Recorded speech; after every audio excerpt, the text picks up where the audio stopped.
ಬಂತು ಚಂದಿರನ ಕಲ್ಲು ಮಣ್ಣು. 2 ಕೆಜಿ ಕಲ್ಲು ಮಣ್ಣು ಹೊತ್ತು ತಂದ ಚೀನಾದ ಸಾಧನೆ ಹೇಗಿತ್ತು ಗೊತ್ತಾ?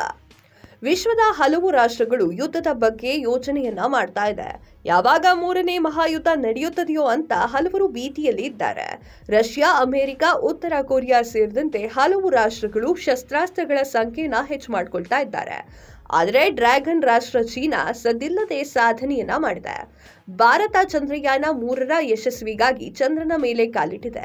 ಆದ್ರೆ ಚೀನಾ ಸೈಲೆಂಟ್ ಆಗಿ ಚಂದ್ರನಲ್ಲಿರುವಂತಹ ಮಣ್ಣು ಹಾಗೂ ಕಲ್ಲನ್ನ ಭೂಮಿಗೆ ತಂದಿದೆ. ಹೌದು, ಭೂಮಿಗೆ ಗೋಚರಿಸಿದ ಚಂದ್ರನ ಮತ್ತೊಂದು ತುದಿಯಿಂದ 2 ಕೆಜಿ ಕಲ್ಲು ಹಾಗೂ ಮಣ್ಣನ್ನ ಹೊತ್ತು ಚೀನಾದ ಚಾಂಗ್ 6 ಚಂದ್ರಯಾನ ನೌಕೆ ಯಶಸ್ವಿಯಾಗಿ ಭೂಮಿಗೆ ಮರಳಿದೆ. ಈವರೆಗೂ ಹೆಚ್ಚು ಸಂಶೋಧನೆಯಾಗದ ಚಂದ್ರನ ಮತ್ತೊಂದು ಬದಿಯಿಂದ ಮಾದರಿಗಳನ್ನ ಸಂಗ್ರಹಿಸಿ ತರುವ ಮೂಲಕ ಈ ಸಾಧನೆಯನ್ನ ಮಾಡಿದ ವಿಶ್ವದ ಮೊದಲ ದೇಶ ಅಂತ ಹೇಳಬಹುದು. ಉತ್ತರ ಚೀನಾದ ಮಂಗೋಲಿಯಾದ ಸ್ವಾಯುಕ್ತ ಪ್ರದೇಶದಲ್ಲಿರುವಂತಹ ನಿಗದಿತ ಪ್ರದೇಶದಲ್ಲಿ ಮಧ್ಯಾಹ್ನ 2:07 ಚೀನಾದ ಚಾಂಗ್ 6 ನೌಕೆ ಬಂದು ಇಳಿದಿದೆ. ಈ ಯಾನ ಯಶಸ್ವಿಯಾಗಿದೆ ಅಂತ ಚೀನಾದ ರಾಷ್ಟ್ರೀಯ ಬಾಹ್ಯಾಕಾಶ ಸಂಸ್ಥೆ CNSA ಘೋಷಣೆಯನ್ನ ಮಾಡಿದೆ. ಚೀನಾ ಅಧ್ಯಕ್ಷ ಕಿ ಜಿನ್ಪಿಂಗ್ ಅವರು ವಿಜ್ಞಾನಿಗಳನ್ನ ಅಭಿನಂದನೆ ಮಾಡಿದ್ದಾರೆ. 2023ರ ಆಗಸ್ಟ್ನಲ್ಲಿ ಭಾರತ ಚಂದ್ರಯಾನ ದಕ್ಷಿಣ ಧ್ರುವದಲ್ಲಿ ಚಂದ್ರಯಾನ ನೌಕೆ 3ಅನ್ನ ಇಳಿಸಿತ್ತು. ಆದರೆ ಚೀನಾ ಚಂದ್ರನ ಮತ್ತೊಂದು ತುದಿಯಲ್ಲಿ ನೌಕೆಯನ್ನ ಇಳಿಸಿರುವ ಏಕೈಕ ದೇಶವಾಗಿದೆ. 2019ರಲ್ಲೂ ಆ ದೇಶ ಅದೇ ಸಾಧನೆಯನ್ನ ಮಾಡಿತ್ತು. ಭೂಮಿಗೆ ಗೋಚರವಾಗುವ ಚಂದ್ರನ ಭಾಗಕ್ಕೆ ಹೋಲಿಸಿದ್ರೆ ಮತ್ತೊಂದು ಭಾಗ ದೂರದಲ್ಲಿರುವುದಲ್ಲದೆ ದೊಡ್ಡ ಕುಳಿಗಳು ಹಾಗೂ ಸಮತಟ್ಟಾದ ಪ್ರದೇಶಗಳಿಂದ ವಿಜ್ಞಾನಿಗಳಿಗೆ ತಾಂತ್ರಿಕ ಸವಾಲಿನ ಭಾಗವಾಗಿತ್ತು. ಚಾಂಗ್ 6 ನೌಕೆ ಕಳೆದ ಮೇ 3ರಂದು ಉಡಾವಣೆಯಾಗಿತ್ತು. ಚಾಂಗ್ 5 ಯೋಜನೆಯು ಕೂಡ ಇದರ ಒಂದು ಮಾದರಿಯಾಗಿದೆ.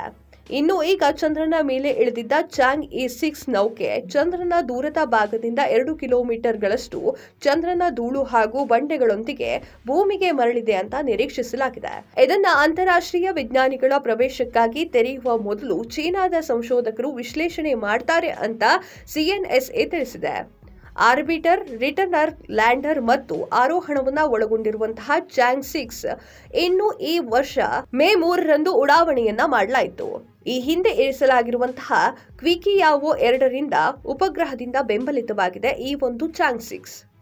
ಲ್ಯಾಂಡರ್ ಆರೋಹಣ ಸಂಯೋಜನೆಯ ಜೂನ್ 2ರಂದು ಚಂದ್ರನ ದೂರದ ಭಾಗದಲ್ಲಿ ದಕ್ಷಿಣ ಧ್ರುವ ಇಟ್ಕೇನ್ ಬೇಸಿನ್ನಲ್ಲಿ ಗೊತ್ತುಪಡಿಸಿದ ಲ್ಯಾಂಡಿಂಗ್ ಪ್ರದೇಶದಲ್ಲಿ ಇಳಿಯಿತು ಮತ್ತು ಮಾದರಿ ಕಾರ್ಯವನ್ನ ನಡೆಸಿತು. ಜೂನ್ 4ರಂದು ಆರೋಹಣವು ಮಾದರಿಯೊಂದಿಗೆ ಚಂದ್ರನಿಂದ ಹೊರಟು ಚಂದ್ರನ ಕಕ್ಷೆಯನ್ನ ಪ್ರವೇಶ ಮಾಡಿತು. ಆದರೆ ಜೂನ್ 6ರಂದು ಇದು ಆರ್ಬಿಟರ್ ರಿಟರ್ನ್ ಸಂಯೋಜನೆಯೊಂದಿಗೆ ಸಂಧಿಸುವ ಮತ್ತು ಡಾಕಿಂಗ್ ಅನ್ನ ಪೂರ್ಣ ಮಾಡುವಲ್ಲಿ ಯಶಸ್ವಿಯಾಯಿತು ಮತ್ತು ಮಾದರಿಯನ್ನ ಹಿಂತೆಗೆಯುವಲ್ಲೂ ಕೂಡ ಯಶಸ್ವಿಯಾಗಿದೆ. ಆರ್ಬಿಟ್ ರಿಟರ್ನ್ ಸಂಯೋಜನೆಯು ಚಂದ್ರನ ಕಕ್ಷೆಯಲ್ಲಿ 13 ದಿನಗಳನ್ನ ಕಳೆದಿದೆ. ಭೂಮಿಗೆ ಮರಳಲು ಸರಿಯಾದ ಅವಕಾಶಕ್ಕಾಗಿ ಕಾಯ್ತಾ ಇದೆ. ಚಾಂಗ್ 6 ಈ ಮಿಷನ್ ಮಾನವ ಚಂದ್ರನ ಪರಿಶೋಧನೆಯ ಇತಿಹಾಸದಲ್ಲಿ ಮಹತ್ವದ ಮೈಲಿಗಲ್ಲನ್ನ ಪ್ರದರ್ಶಿಸುತ್ತದೆ ಮತ್ತು ಪ್ರತಿಪಾದಿಸುತ್ತದೆ. ಇದು ಚಂದ್ರನ ವಿಕಸನದ ಬಗ್ಗೆ ಹೆಚ್ಚು ಸಮಗ್ರವಾದ ತಿಳುವಳಿಕೆ ಕೊಡುಗೆಯನ್ನ ನೀಡುತ್ತೆ ಅಂತ ಹೇಳಿ ಚೀನಾದ ಭೂ ವಿಜ್ಞಾನಿ ಹಾಗೂ ಭೂ ಭೌತಶಾಸ್ತ್ರಜ್ಞ ಯಾಂಗ್ ವಿ ಹೇಳಿದ್ದಾರೆ.